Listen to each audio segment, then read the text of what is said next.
It's quite interesting that Japan would actually be talking about ultra-low interest rates for far too long, because they embarked on a very similar monetary policy strategy as well.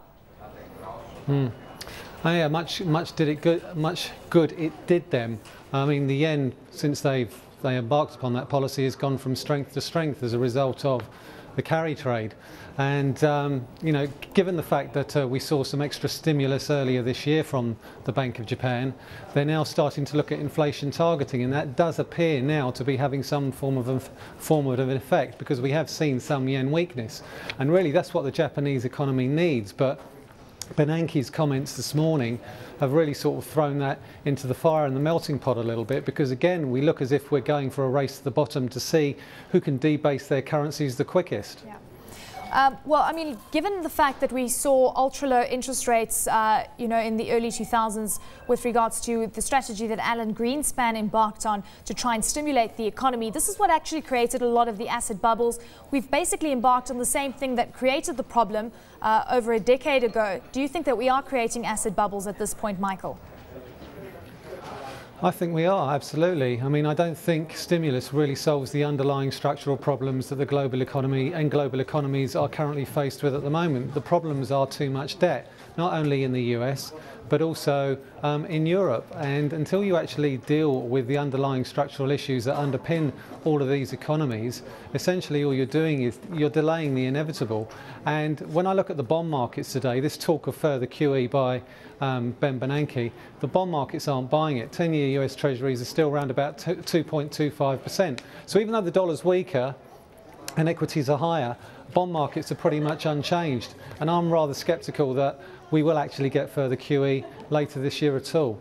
Okay, Michael, but I mean, you were talking about the underlying structural problems still being there. We know that we have very high debt levels across the board against all sovereigns. The point is, what option do we really have? We either then take the pain where we see immense unemployment and a scenario where it takes a lot longer to recover, or we stimulate our way out of this, but then we just have to stimulate constantly.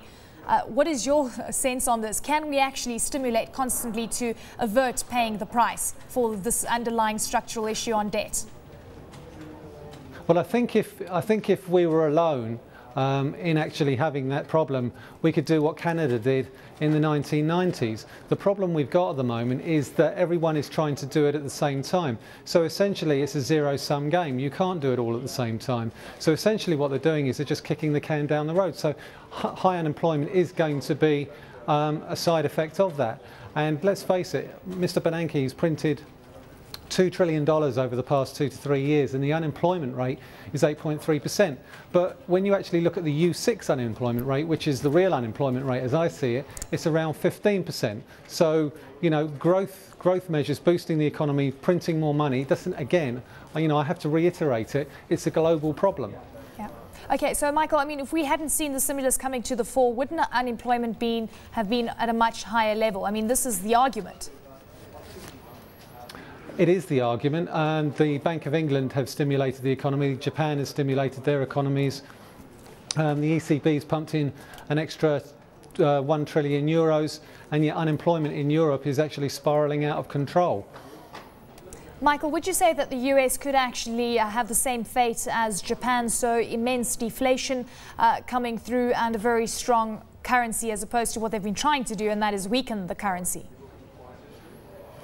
Well, I don't think inflation or deflation, as you mentioned, it is an issue. I mean, if you look at oil prices, you look at commodity prices, actually real inflation to the man in the street is a lot higher than the actual Fed are actually targeting. Now, the Fed's preferred measure is the PCE measure, which is out later this week, I think on Friday, and they're projecting inflation of 0.2%. But, you know, unless you know, everybody eats, everybody drinks, and everybody drives. So real inflation is above 3%.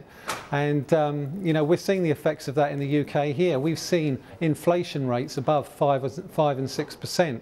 And, as I said, you can print and print and print, but unless you deal with the structural issues and rebalance your economy and actually start producing goods and services that people actually want to buy in emerging markets, you are not going to be able to get yourself out of this debt spiral, which most of Europe is in. Okay, so Michael, I mean, what kind of effect do you foresee going forward? You were talking about possible more stimulus coming through from the US, more quantitative easing 3, or more twisting of the operations, who knows? What kind of scenario do you foresee going forward? Well, I think going forward, I think, the US economy is recovering, albeit very, very slowly. So I certainly don't think Mr. Bernanke needs to worry too much about further QE. I think the biggest risk is in Europe and possible slowdown in China. And I think that's really where investors really need to focus their attention at the moment. Over the weekend, we saw in Spain, Mariano Rajoy basically lost an election, a by-election in Andalusia. Borrowing costs in sovereign Europe are starting to edge back up again. There is a real risk that this sovereign debt crisis could actually rear its ugly head at the moment, and that is the real concern for European investors right now.